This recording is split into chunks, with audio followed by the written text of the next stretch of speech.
All right, in this video, we're going to get into Neil Patel's top 5 digital marketing trends for 2024. If you don't know who Neil Patel is, he is one of the top marketers in the world, in my opinion. And we're going to specifically look at his top 5 strategies and go through for local service businesses. How is this going to impact your business in 2024? And how can you leverage what he's saying? A lot of times he's talking about large, huge billion-dollar companies from marketing trends, but we're going to distill that down for local service businesses and discuss strategies to help you grow your business.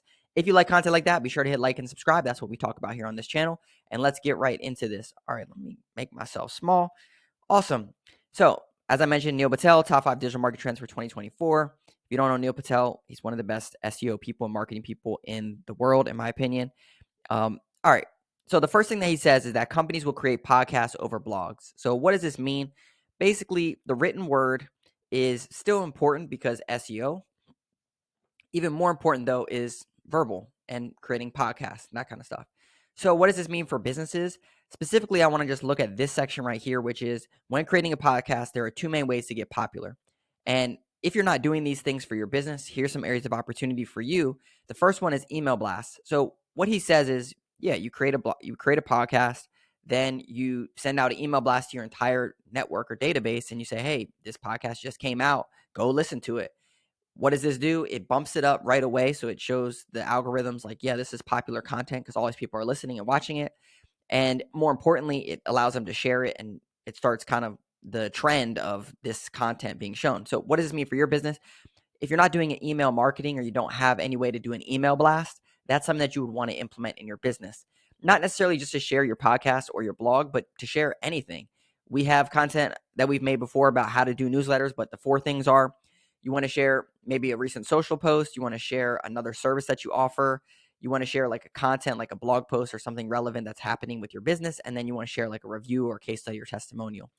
And you can do different variations inside of that. You could share something about your local area, like 5 things to do in Washington, D.C. in December, for example. But inside of your newsletter, that's what you want to do. So email blast is important, and then ad swaps. Now, for your business, you might not have ad swaps as traditional podcasting would, but maybe think of how you can leverage other people's network or other people's customer base. For example, if you do painting and someone else is an electrician, how can you work together to layer in B2B strategies? And we've talked about that on this channel, but these are 2 things that are really important that they do tie into podcast and blogging, but more importantly, it's things that you should be doing for your business, regardless if you do podcasts or blogging. All right, number 2, companies will spend time on the less popular social networks. Basically, what he's saying is that just because everyone uses X, 6.8 billion users, doesn't mean that you should sleep on LinkedIn, Facebook, or Instagram, or YouTube. Now, what does this mean for your local service business? Personally, what I believe is that Google is king when it comes to local service business, your Google business profile. And the most important reason why is because people are searching on there for products or services that you offer on a daily basis. So instead of going on LinkedIn, Facebook, Instagram, YouTube, TikTok, Snapchat, Pinterest, or X to create demand for your service, you can use Google that already is capturing the demand. So people are already searching on Google for carpet cleaning near me, HVAC service near me. And you can focus on having them select you instead of other people, which is called search engine optimization. You can also run ads on Google and that kind of stuff. If you've completely maximized everything that you can do, or you're like, hey, I'm doing everything, it's just taking some time, what I would recommend is to creating localized content on these platforms, whether it's Facebook, Instagram, YouTube, or TikTok. You also want to think about where your target audience is. Is your target audience on Facebook and Instagram? Yes, probably. Do you want to be omni-channel and post on all these platforms? Sure. A lot of businesses that we talk to, they're kind of all over the place. They don't really have a marketing strategy or social strategy. So we always just focus on your Google business profile, get Google reviews, and then SEO. All right, number 3, marketing moats will become non-existent other than brands. This is extremely important for local service businesses, and it's something that I harp on a lot, which is a lot of times people are going back and forth from different ad strategies. So they're saying, hey, I'm running Angie ads, I'm running Angie leads, I'm running Yelp, I'm running Thumbtack, I'm running, you name it, right? They're jumping all over the place. Bark, there's a bunch of different ones. You name it, they're all over the place. And so what happens is you're chasing ad channel to ad channel instead of actually building a brand in the local market. So what happens? This is really important. I actually shared this on my LinkedIn, is that if you were to look, you can look at this on your Google Analytics if you have that, but your percentage of brand queries by revenue size. So what he's saying is that if you're a million to 9 million, which even if you're less than a million, this is probably even lower for you. But basically what he's saying is that out of the 100% of the search queries that happen, which search queries are like carpet cleaning near me, rug cleaning near me, HVAC near me, like all those kinds of searches that are not branded searches. Branded searches are when they search for Flash Consulting or your company by name. What he's saying is that 1 million to 9 million, 12.5% of the searches are branded searches. And you can see that the billion-dollar companies have 68% of the branded searches. For example, people don't search for, drink for the holidays that's cold and refreshing, right? They'll search for Coca-Cola, for example, or they don't search for a laptop computer that's really expensive that can do all my marketing stuff. No, they search for Apple because people know those brands. So what he's getting at here is, and specifically for local service businesses, in my opinion, is we need to focus on building a solid brand. And how can you do that? There's a million different ways, and we make content about this. But basically, you want to make sure that you're getting solid Google reviews. You want to make sure that you're doing stuff in your local community. You want to make sure that you're top of mind. So those newsletters and that kind of stuff, you want to make sure that people they think about you. He has a quote in here that says, follow the rule of 7, which when people interact with your brand 7 times, they're more likely to evangelize you and promote you. The way you get someone to see your brand 7 times by being everywhere. Leverage all social channels, podcasting, blogging, even your email list. Basically, what I just said is you want to be everywhere and you want to be the go-to company. So that way, when people search for something, they don't search for carpet cleaning near me. They search for Flash carpet cleaning. And that's the goal. Or when someone asks, hey, does anyone know a company that does this? You get recommended. This is very, very important. Number 4, you'll change the way you write content. If you're not writing content or creating content yet, you should be creating content. And that's why you may work with a marketing company or someone that's going to be creating content for you.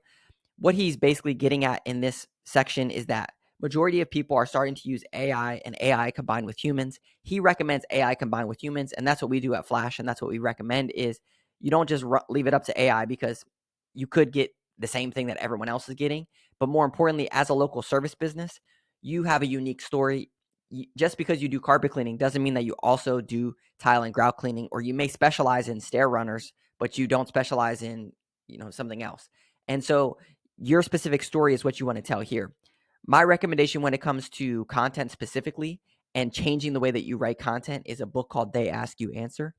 And what I would recommend doing is thinking about the content that you're creating and how can you leverage this content to be specific to your target audience. So what does this mean? It means create content that people are asking about.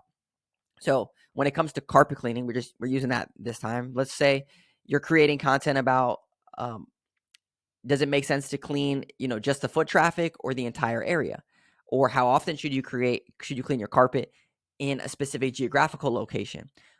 Or right now we're in winter. So let's talk about if you're in a snowy area, when people put salt brine down to prevent slipping, what happens when that gets on your hardwood floors?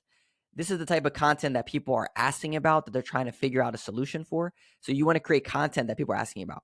Don't just ask AI like, hey, what's a good blog topic for carpet cleaning? Because it's going to give you a million different things. And one good way to do this is like listen to your calls, ask your customers.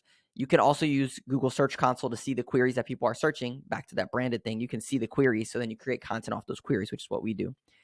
But I would definitely recommend thinking about the content that you're creating and using the They Ask You Answer framework. And last but not least, marketing will no longer focus on one region. And this is very, very interesting for local service businesses because, and I have a very interesting perspective on this in that this, in my opinion, is actually going to be hurting a lot of local service businesses. And the ones that are set up properly, it's going to help them thrive. Why do I believe this? Is because right now in the market, from what we're seeing with the companies that we work with and just the overall vibe that we're getting, is that there's a lot of conglomerates that are buying up companies and building these massive behemoths. And what happens is that they see the potential in a less competitive market by building a ton of these different and buying and building these ton of these different businesses and just being like everywhere. But what happens for the local market is that a lot of these companies miss out on the opportunity to market locally and to be that brand and that pillar in the community. And so a lot of the companies that we work with are those branded pillar companies in the community, or they want to be them. And so we're helping them build into that. And so I really believe that just because there is a blue ocean out there of tons of region, whether that's nationally, internationally, state, county, whatever is in your specific area, I truly believe that there's a ton of opportunity in you leveraging your story and your brand in your local market and being the local neighborhood company that is going to stand out against these big conglomerates. Let's take an example of this, like a True Green or one of these franchise companies that comes in, being the local company in your area, the local lawn care provider in your area, and being the neighbor and knowing literally the soil because your kids have played on the turf at the local high school goes a lot farther than True Green coming in and saying we have this proprietary thing. So we went through these top 5 things. I hope that this was beneficial for you. If you like content like that, please be sure to hit like and subscribe. Drop a comment below if you have some feedback or things or comments of what I shared today. If you're looking to take your business to the next level, I'll put a link down below. We do free marketing audits for businesses. We go through, we look at your SEO, we look at your current marketing strategies. We meet on a 30-minute call and we go through a game plan to help you grow your business, regardless if we work together or not. We literally do it for free because we're all about giving over here. So if you want that, I'll put a link down below. If not, it's all good. We'll see you in the next video.